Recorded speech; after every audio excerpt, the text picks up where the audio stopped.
Selamat malam, 1 jam lebih dekat malam ini akan bincang dengan seorang tokoh yang mungkin kalau Anda memperhatikan beberapa pemberitaan ini mengeluarkan pernyataan-pernyataan yang cukup kontroversial. Nanti kita akan konfirmasi kepada sang tokoh ini. Yang jelas, ia sudah 2 kali memimpin salah satu ormas terbesar di tanah air, yaitu PBNU. Saya panggilkan Kiai Haji Said Akil Siraj. Assalamualaikum. Waalaikumsalam. Sibuk nih sebagai ketua PBNU. Lumayan. Pak Said Akil akan berada di sini selama kurang lebih 1 jam. Ada cukup banyak artikel yang akan kami konfirmasi ke Bapak. Oke. Ada beberapa artikel juga yang kontroversial nih Pak. Kita lihat dulu profilnya berikut ini. Said Akil, namanya kembali berkibar di PBNU. Ia terpilih kembali untuk kedua kalinya memimpin PBNU untuk tahun 2015-2020. Pria kelahiran Cirebon 3 Juli 1953 ini memiliki nama lengkap Profesor Dr. Kiai Haji Said Akil Siraj, aktif di PBNU sejak almarhum Gus Dur menariknya sebagai anggota PBNU setelah Said Akil pulang dari Riyadh. Pertemuan mereka di Riyadh rupanya membuat almarhum Gus Dur tertarik pada kepiawaian Said Akil.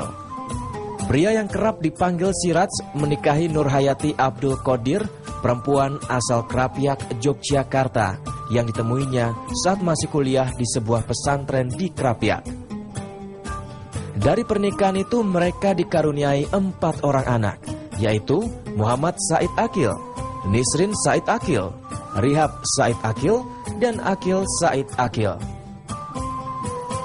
Pria yang gemar makan tempe ini dikenal juga sebagai kiai yang selera humornya cukup tinggi. Saya tertarik dengan kalimat yang terakhir yang selera humornya cukup tinggi begitu. Memang banyak ya Pak Kiai punya stok-stok humor nih. Mewarisi dari Gus Dur. Mewarisi dari Gus Dur. Boleh dong di-share salah satu di sini humornya nih, Pak Kiai? Boleh? Ya. Silakan. Suatu ketika ada seorang perempuan suaminya meninggal. Istrinya tiap pagi bawa kipas, ngipasin kuburan suaminya. Orang mengira karena kangen waktu hidup suaminya selalu minta dikipasin. Maka setelah mati pun dia masih taat dan setia ngipasi kuburannya. Lama-lama seminggu, 2 minggu, 20 hari masih selalu mengipasi terus. Jadi orang penasaran. Sudahlah Bu, suami sudah meninggal, ibu masih cukup muda, masih banyak orang yang mau dengan ibu. Ya itu, karena banyak yang mau sama saya, dulu suaminya ngomong, boleh kawin lagi kalau saya mati setelah kuburan saya kering. Nah, maka saya tiap hari ngipasi kuburan. Biar cepet kering. Jadi, yang masih hangat dan cukup mengagetkan, ada suara Pak Kiai, ya, dan ini beredar di YouTube juga cukup banyak yang menyebut-nyebut mengenai jenggot. Kita dengarkan ya berikut ini. Dan yang paling penting lagi, yang paling serius lagi, orang berjenggot itu mengurangi kecerdasan. Jadi syarat yang sebenarnya untuk mendukung kecerdasan otak ketarik oleh untuk memanjangkan jenggot. Coba lihat, ya. Gus Dur tidak berjenggot, Khalid Majid tidak berjenggot, Pak Quraisyihab tidak berjenggot. Yang tidak nggak ada berjenggot ini. Tapi kalau berjenggot emosinya saja meledak-ledak, jedel otaknya. Karena syarat yang untuk mensupport otak supaya cerdas ketarik oleh jenggot itu. Semakin panjang, semakin goblok. Agak cukup mengagetkan begitu Pak Kiai, Anda menyoroti sesuatu yang sampai, tapi suara Anda memang. Ya. Okay. Memang Rasulullah itu berjenggot.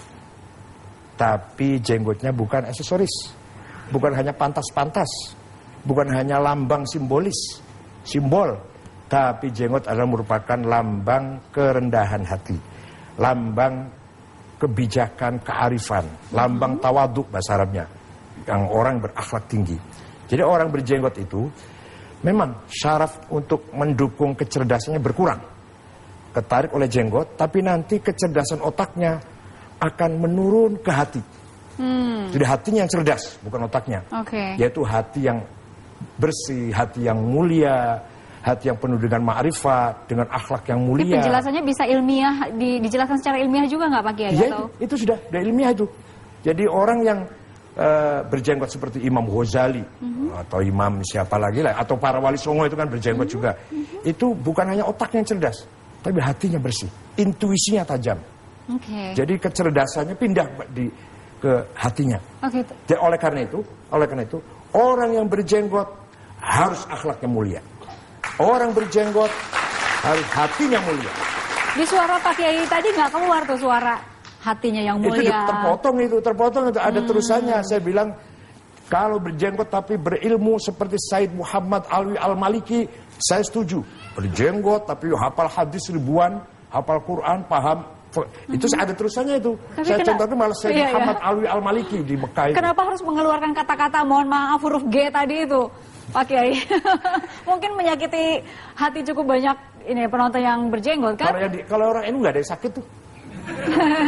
Kalau yang kayak tapi di luar itu kan bisa jadi merasa tidak senang mendengarnya begitu Pak Kiai mengeluarkan kata-kata huruf G tadi itu. Ya, jadi gini.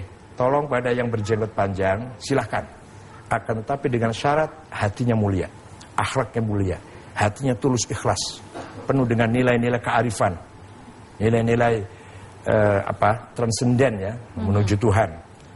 Intuisinya bersih, itu baru saya hormat dengan orang berjenggot seperti itu. Untuk Pak Kiai Hasyim Asy'ari?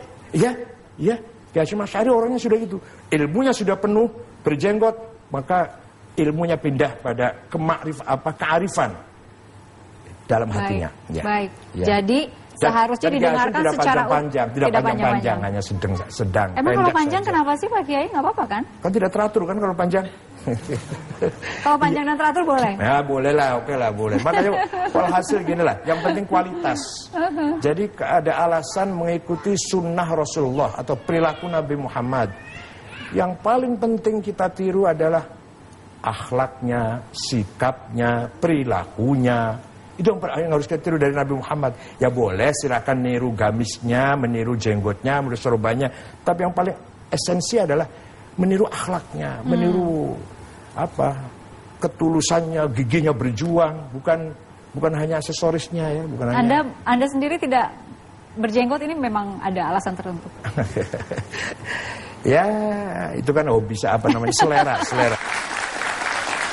Ya harus ketemu